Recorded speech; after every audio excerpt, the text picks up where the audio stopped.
सड़क पर एक गड्ढे ने एक जिंदगी को ख़त्म कर दिया है। ये तस्वीर मैंगलोर हाईवे की है, जहां महादेवी नामी एक 44 साल की महिला अपनी स्कूटी पर सफ़र कर रही थी। अचानक हाईवे रोड पर एक गड्ढा आया, स्कूटी का बैलेंस बिगड़ गया और महादेवी अचानक सड़क पर गिर गई। तभी पीछे से तेज़ रफ्तार लॉरी ने उन्हें कुचल दिया। स्पॉट पर ही उनकी मौत हो गई। ये सिर्फ एक एक्सीडेंट नहीं, ये सिस्टम की नाकामी है। मैंगलोर पुलिस कमिश्नर सुधीर कुमार रेड्डी ने NHAI ऑफिशियल्स और लॉरी ड्राइवर दोनों पर केस रजिस्टर किया है। इल्ज़ाम है कि NHAI ने सड़कें मेंटेन नहीं की और ड्राइवर लापरवाही के साथ ओवर स्पीड चला रहा था। लेकिन ये कहानी सिर्फ मैंगलोर तक सीमित नहीं है। गुलबर्गा शहर की सड़कें भी मौत का जाल बन चुकी हैं।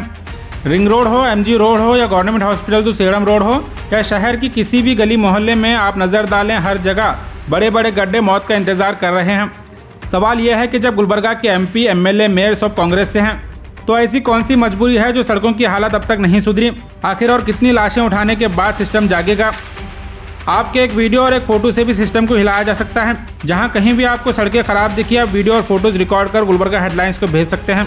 इस वीडियो को बनाने का मकसद सिस्टम को जगाकर सड़कें सुधारना है।